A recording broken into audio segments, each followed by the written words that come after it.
Brooklyn is one of the areas most undercounted by the US Census. Officials in Brooklyn are very, very concerned about this. My guest to discuss it is Dr. John Flateau, professor at Medgar Evers College. Dr. Flateau, welcome again to Brooklyn 45. What is the major concern right now? I know that, what is the concern from your perspective? First, the alarm needs to be sounded. We need our governor, our mayor, our assembly and senate in Albany, our city council, our faith leaders, civic and community groups, and important media outlets like yours, like Brooklyn 45, to sound the alarm. We must alert our people that they must be counted, or it will create massive resource problems for us. What are the resource problems that you see as a worst case situation? Those counts are used to allocate federal programs and services. For example, SNAP, or Supplemental Nutritional Assistance Program, what used to be called food stamps. We have a major, one of the things the pandemic has uncovered is that we have a major problem with food insecurity in a number of our communities. And that will be one of the federal programs that we will lose resources for, SNAP, for the next decade. In the education area, Title I funding, which a significant number of our elementary schools receive Title I funding, particularly in our low-income neighborhoods. That's going to be cut. So we already are struggling with budget deficits in city and state budgets. On top of that, we will receive less of our fair share of federal funding for a whole range of programs, transportation, housing, and I mentioned others such as education. These programs are in jeopardy of being vastly reduced if we continue to have this undercount problem. Now, is this a problem for all of Brooklyn, or is this a problem for certain areas of Brooklyn? The major problem is in our Afro-Caribbean and African-American neighborhoods. Canarsie, Flatlands, East Flatbush, Bed-Stuy, Crown Heights.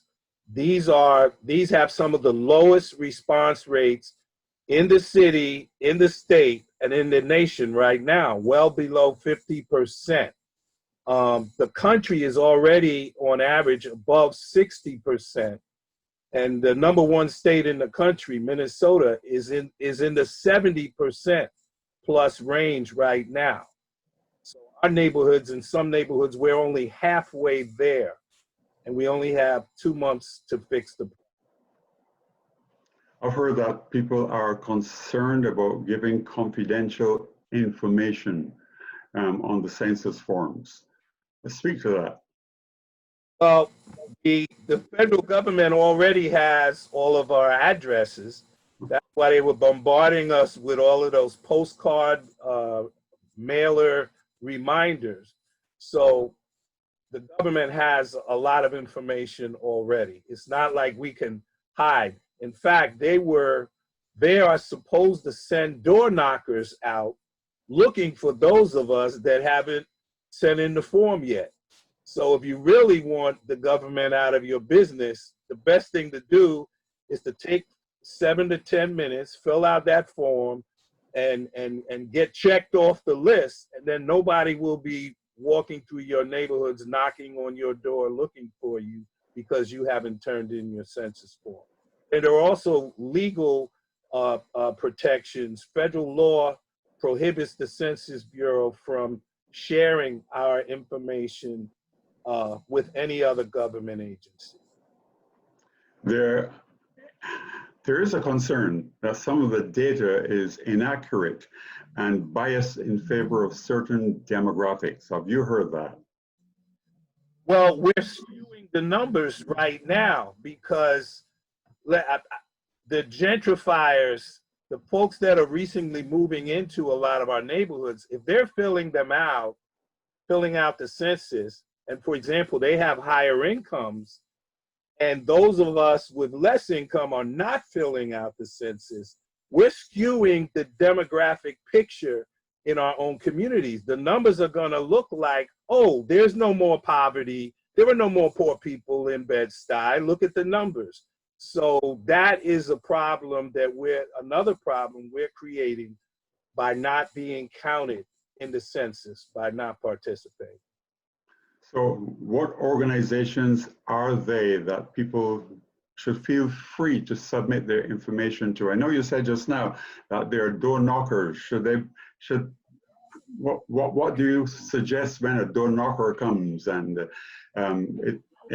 do you want to be sure that these are legitimate people? Absolutely, absolutely. There are scams in all spheres. So there will be official census workers with ID who will have a tablet with a list of households that they're actually looking for because they know that information hasn't come in yet. Additionally, there are a number of faith organizations, community-based groups that have been funded by city and state and foundations who are also doing outreach right now. So if you see a table with a sign, you can approach that table. There'll be someone there, for example, with a tablet, and you can log in yourself and fill out that census form on the spot.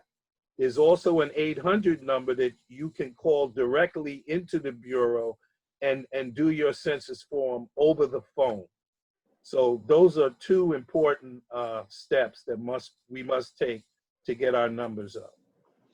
We've heard that 80% of Brooklynites live in hard to count neighborhoods.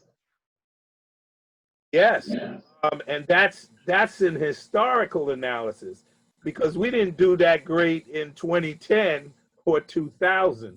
So what the Bureau has done is looked at our historical non-response rates, and they're projected at the beginning of 2020. These are the areas that in the past have not done a good job of turning out the census.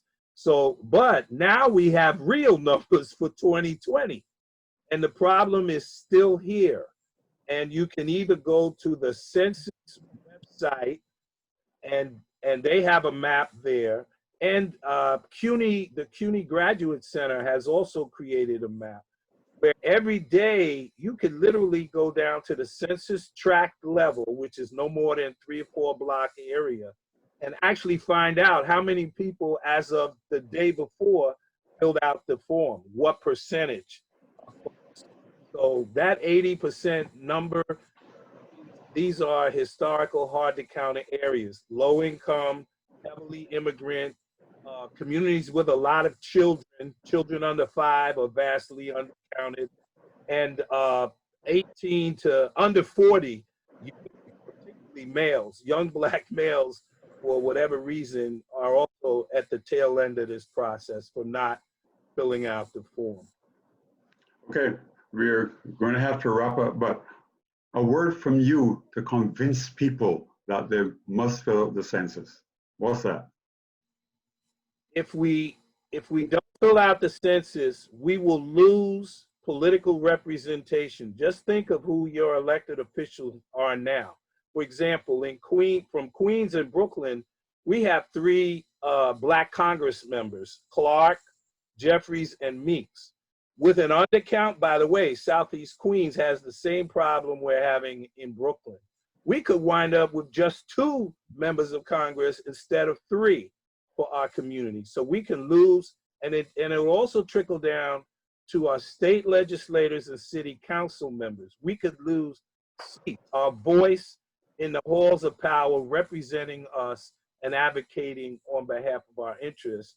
And we will lose massive funding for programs that we are entitled to as taxpayers in this great city, state, and nation.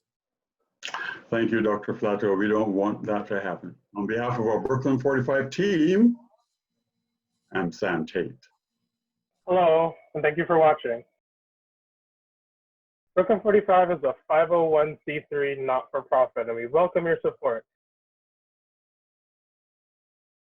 Check out our website, brooklyn45.com, and feel free to donate or share it with your friends and family. Have any comments or questions? Send them to our Facebook, facebook.com/brooklyn45tv. If you have any questions or topics you think we should cover next, shoot me an email over at brooklyn45tv@gmail.com. Thank you again for watching.